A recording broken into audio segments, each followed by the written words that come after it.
आप देख रहे हैं BA न्यूज। खबर हमारी, फैसला आपका। इस वक्त की बड़ी खबर। बरेली प्रेस वार्ता में सपा सांसद नीरज मौर्य ने बताया, बरेली और आंवला क्षेत्र के व्यापक विकास को लेकर अनेक महत्वपूर्ण विषयों पर सक्रियता दिखाई है। स्वास्थ्य, शिक्षा, खेल, आधारभूत ढांचा, परिवहन और पर्यावरण के क्षेत्र में ठोस पहल की जा रही है। आंवला क्षेत्र में एम्स की स्थापना, 300 बेड का जिला अस्पताल तथा अन्य सरकारी चिकित्सालयों को उन्नत करने के प्रयास किए गए हैं। सांसद ने बरेली कॉलेज को केंद्रीय विश्वविद्यालय का दर्जा दिलाने की मांग को संसद में मजबूती से उठाया है। इस विषय पर अधिकारियों से चर्चा जारी है। बरेली स्पोर्ट्स स्टेडियम से क्रिकेट ग्राउंड समाप्त किए जाने के बाद नए क्रिकेट स्टेडियम की स्थापना अथवा वर्तमान स्टेडियम में पुनः क्रिकेट सुविधा बहाल करने की दिशा में प्रयास जारी हैं। आंवला क्षेत्र में भी नए स्पोर्ट्स स्टेडियम की मांग की गई है। स्थानीय प्रतिभाशाली खिलाड़ियों को प्रोत्साहित करने की योजना पर कार्य हो रहा है। सपा सांसद नीरज मौर्य ने बताया कि फरीदपुर टोल नियमों के विरुद्ध लगाया गया है। इस संबंध में केंद्रीय मंत्री नितिन गडकरी से भेंट कर टोल हटाने की मांग की गई, जिस पर सहमति भी बनी है। उन्होंने जनहित में इसे प्राथमिकता पर हटवाने का भरोसा दिलाया। बरेली में बड़े इंफ्रास्ट्रक्चर उद्योग स्थापित करने के प्रयास किए जा रहे हैं। सड़कों, पुलों और अन्य बुनियादी ढांचों के निर्माण व रखरखाव की दिशा में भी योजनाबद्ध तरीके से कार्य चल रहा है। रेलवे से संबंधित सुविधाओं में विस्तार के लिए प्रयासरत सांसद ने नई ट्रेनों के संचालन और महत्वपूर्ण ट्रेनों के स्टॉपेज बरेली में सुनिश्चित करवाने की पहल की है। पर्यावरण संरक्षण के लिए नीतियों और जागरूकता कार्यक्रमों का विकास हो रहा है। जल एवं वायु प्रदूषण कम करने के लिए योजनाएं बनाई गई हैं। अंबेडकर प्रतिमा तोड़े जाने की घटना पर सांसद ने इसे संविधान विरोधी मानसिकता बताया और दोषियों पर कड़ी कार्रवाई की मांग की। इटावा में बाल काटने की घटना को अमानवीय बताया और ऐसे तत्वों के खिलाफ कठोर दंड की आवश्यकता है। इस अवसर पर प्रदेश प्रवक्ता मयंक शुक्ला, शुभलेश यादव, ब्रिजेंद्र सिंह, पीयूष वर्मा, डॉक्टर नरेंद्र गौतम सहित अनेक गणमान्यजन उपस्थित रहे। सांसद जी, देखने में आया है बरेली में लगातार अंबेडकर की मूर्तियां बाबा साहब की तोड़ी जा रही हैं, उनका प्रहार हो रहा है। हम सब लोग परम पूज्य बाबा साहब को मानने वाले लोग हैं, उनके बनाए संविधान को मानने वाले लोग हैं। और जो हमारी लड़ाई 2024 में हुई, भाजपा के लोगों ने कहा था कि 400 सीटें दे दो, संविधान बदल देंगे। तो जो वो कह रहे थे वही वो कर रहे हैं। संविधान बदलने के लिए उनको अधिकार तो नहीं मिला, लेकिन अब बाबा साहब के प्रतिमाओं को लगने न दो, उनको तोड़ दो। ये भाजपा का सदैव चरित्र चेहरा रहा है। हम सब लोग बाबा साहब की लड़ाई लड़ेंगे, संविधान की लड़ाई लड़ते रहेंगे। और आने वाले समय में जहां पे ये घटनाएं हुई हैं, उत्तर प्रदेश में जब माननीय अखिलेश यादव जी मुख्यमंत्री बनेंगे तो वहां पे भव्य रूप से बाबा साहब की प्रतिमा लगाने का काम हम लोग करेंगे। देखने में आया है कि कुछ स्कूलों को सम्मिलित किया जा रहा है। बरेली में पूरे प्रदेश में अभियान चल रहा है, तो शिक्षकों की कमी थी, शिक्षकों को पूरा न करके स्कूलों को सम्मिलित किया जा रहा है। बहुत ही दुर्भाग्यपूर्ण है ये।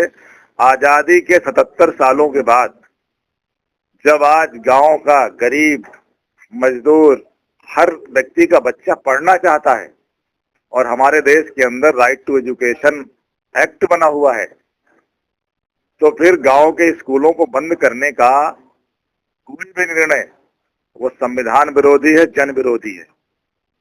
इसको सरकार को वापस लेना चाहिए, क्योंकि अगर एक गांव में बच्चा नहीं, स्कूल जब बंद होगा तो वहां के बच्चे कहां पढ़ने जाएंगे। सबके पास इतने पैसे देने के लिए मोटी फीस के पैसे तो है नहीं। लेकिन मुझे लग रहा है भाजपा लोगों को शिक्षा से दूर करना चाहती है। भाजपा लोग स्कूल बंद करके लोगों को शिक्षा से दूर करके उनको सवाल ना पूछने वाला बनाना चाहती है। और इसलिए मुझे लग रहा है कि भाजपा को 2027 में विदाई का समय आ रहा है और वो विदाई जनता करेगी। सांसद जी, कई बार ऐसा हो चुका है कि उसको शुरू करने के प्रयास किया, मुख्यमंत्री जी भी आए, उन्होंने भी निर्देश दिया। ऐसा क्या कारण है कि सरकार चाह रही है, मुख्यमंत्री चाह रहे हैं और यहाँ फिर भी नहीं शुरू हो पा रहा है? देखिए, ये ऊपरी मन की बातें हैं, चाह नहीं रहे हैं वो। अगर वो चाह रहे होते तो वहां पे अब तक काम शुरू हो जाता। इतना शानदार अस्पताल माननीय अखिलेश यादव जी ने बनाया था, वो अस्पताल यहाँ की जनता के लिए। और ऐसे ही बदायूं के अंदर एक बहुत शानदार मेडिकल कॉलेज भी राज्य सरकार के द्वारा माननीय अखिलेश यादव जी ने बनवाया था, उस अस्पताल का भी बुरा हाल है। अगर 300 बेड का अस्पताल चलेगा, वहां पे मेडिकल कॉलेज चलेगा, तो बरेली के लोगों का इलाज होगा, ना कि कोई बाहर से कराने आ जाएगा। और बाहर से भी आ जाएगा तो इलाज तो सबका होगा। लेकिन ये सरकार शिक्षा, स्वास्थ्य, लॉ एंड ऑर्डर सब पे फेल है, बुरी तरह फेल है। और मैं तो कहूंगा उत्तर प्रदेश में पूरा जंगल राज चल रहा है। एक बार सदन में इस तरह की बात कही थी, यहाँ 300 बेड अस्पताल, क्या ये मतलब यहाँ व्यवस्था सही हो जाएगी तो जाहिर है कि प्राइवेट अस्पताल, आपको क्या मानना है? क्या ऐसा कुछ औसत है कि जिसकी वजह से गवर्नमेंट बॉडी अस्पताल अच्छे नहीं किए जा रहे हैं? अब ये तो इसका जवाब तो सरकार दे, लेकिन सरकार का दायित्व है।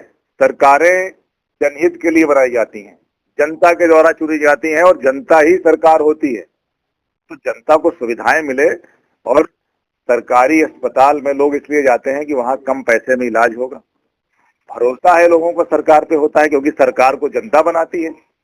लेकिन वो क्या कारण है वो नहीं बना रहे हैं, कौन सा काकस है, कहाँ से वो मिले हुए हैं, ये तो वही लोग जानते होंगे। उसके बाद जिस तरह की इटावा में घटना हुई, ये पूरी मानवता को शर्मसार करने वाली घटना है। और ऐसी घटनाओं से प्रदेश का और देश का भी मान घटता है, क्योंकि आज सोशल मीडिया है, पूरे वर्ल्ड में लोग देख रहे हैं कि आप एक इंसान को जबरदस्ती उसका बाल कटवा दें, उससे नाक रगड़वा रहे हैं, उसके ऊपर छिड़काव कर रहे हैं। जिस तरह का ये कोई मानवता को शर्मसार करने वाली घटना है। हमारे देश की पहचान भगवान बुद्ध से है। भगवान बुद्ध ने पूरी दुनिया में मानवता का संदेश दिया। उन्होंने कहा मानो मानो एक समान।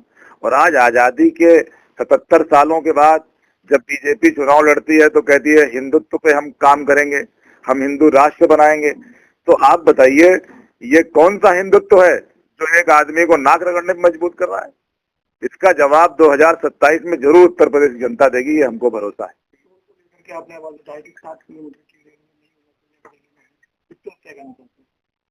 वो बात अभी चल रही है, लड़ाई हमारी जारी है। अभी तक तो केवल कोरा आश्वासन मिला है, लेकिन मुझे लग रहा है कि हम ये लड़ाई लड़के उसमें सफलता जरूर हासिल करेंगे और फरीदपुर वालों को अवैध टोल से निजात दिलाऊंगा।